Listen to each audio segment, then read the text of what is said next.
Vemos en la palabra de Dios de este día la continuación de la historia de Moisés, y Moisés se encuentra con el Señor cara a cara. Y estos encuentros tienen lugar en el campamento. Fuera del campamento ponen una tienda donde el pueblo de Dios ve una nubecita cuando Dios se encuentra con Moisés. Y después de que Moisés se encontró con Dios y sale, tiene el rostro resplandeciente. De ahí que a Moisés siempre la frente, en la iconografía, se lo pone con 2 rayos de luz. Saben ustedes que hay una estatua muy famosa de Miguel Ángel, del Moisés, en la iglesia San Pedro Advíncula de Roma. Dice la tradición que él la vio tan perfecta que le dio un martillazo en la rodilla. Dice, parla, habla, porque estaba tan perfecta.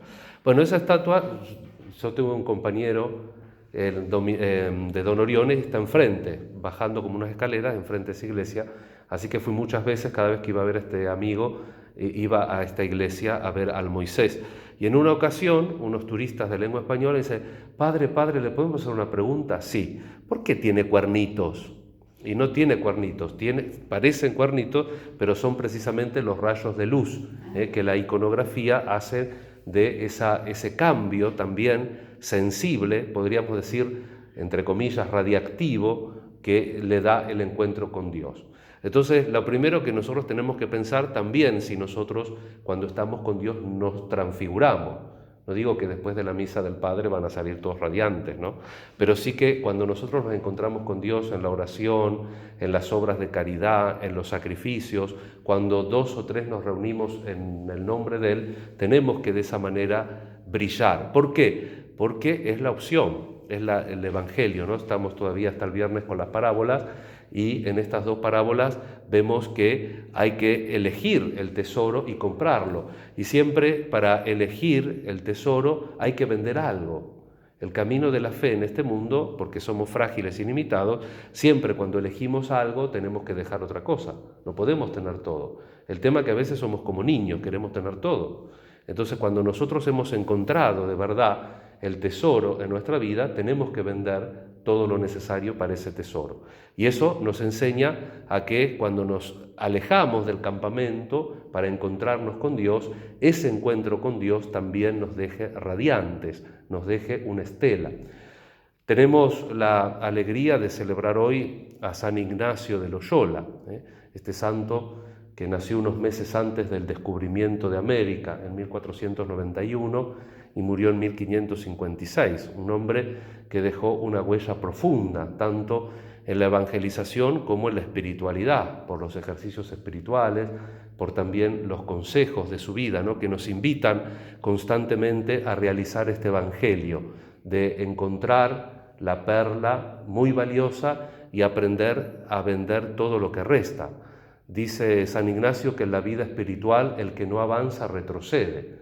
En un camino uno puede quedarse sentado a la orilla del camino, pero en el camino espiritual siempre hay una dinamis, una fuerza que nos atrae al Señor, y si nosotros no avanzamos, retrocedemos. Tenemos que aprender a encontrarlo a Dios, y Él lo encuentra y busca esa perla con pasión en todos los momentos, cuando sirve al duque de Nájera, que en ese contexto su pierna es alcanzada por las astillas de la bala de un cañón, y la parte de la rodilla para abajo medio como que se la destroza.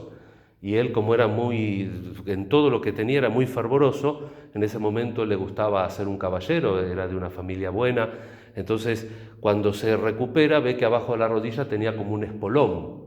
Y entonces dice, no, exigió que le arreglen eso, porque si no, no se podía poner la bota militar y en los bailes no podía lucir como él quería.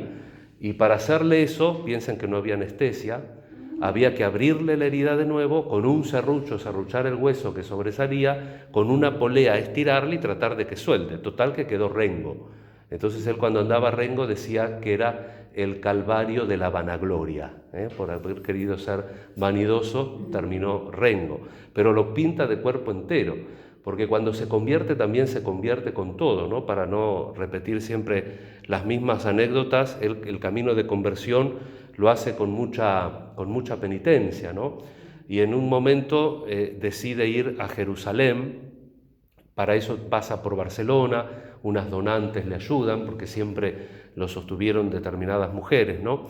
Y cuando va a Jerusalén, en ese momento los turcos estaban bravos y el provincial de los franciscanos era una especie como de arzobispo mayor, y le dice, bueno, puede visitar los lugares santos, pero después se tiene que ir porque hay problemas. Entonces él hace las visitas al lugar santo y después va al monte donde Jesús subió al cielo, al monte Oliveto, que la tradición dice que en la piedra esa, las huellitas que hay de los pies son los pies de Jesús. Entonces soborna al que cuidaba el Oliveto con un cortaplumas, va, hace las oraciones, venera el lugar y se va, y en el momento, porque era muy volado, se acuerda, dice, a ver si Jesús cuando subió al cielo estaba mirando a España. Entonces vuelve, lo soborna con otra cosa al que cuidaba y efectivamente Jesús cuando sube al cielo estaba mirando a España.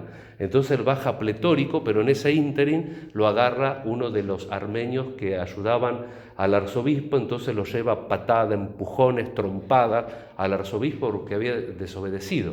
Entonces cuando él cuenta esta anécdota, los hermanos le preguntan, ¿y qué sentías? Y yo veía a Jesús, dice.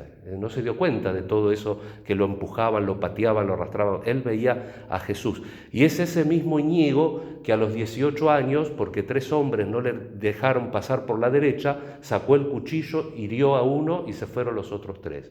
Fíjense cómo cambia, cómo elige la perla y cambia ese temperamento fervoroso en todo, cuando era mundano y cuando era religioso. Y entonces esto me hace pensar muchas veces en lo que dice Santa Teresa, solo Dios basta, solo Dios basta, sí que basta, pero basta en la vida real, en nuestra vida real de consagrados, en la vida real de las laicas. ¿Vale Dios para todo? Teniendo a Dios uno puede soportar cualquier sufrimiento, cualquier adversidad, cualquier frustración. Por eso en este día de San Ignacio, ante el ejemplo de un hombre tan hazañoso, ¿no?, tanto en la vida natural como en la vida sobrenatural, nos tenemos que poner esa meta y tenemos que aprender a vender todo lo que sobra para comprar ese tesoro que es la amistad con Jesús, que es el reino de los cielos. Y para eso, como San Ignacio, tenemos que aprender a discernir los espíritus de las cosas que nos pasan en nuestra vida, para no adherirnos a otra cosa que no sea Jesús. Vamos a pedir la intercesión de Él para que nos ayude, para que nos estimule en la vida espiritual y para que también nosotros nos animemos a elegir ese tesoro que es el reino de los cielos, que es la amistad con Jesús, para que todo en nuestra vida tenga el sentido pleno que la posesión de Dios nos da. Contamos con la oración de la Santísima Virgen y también nosotros recemos los unos por los otros, a la vez que también pedimos por las intenciones que mencionamos en la misa. Que así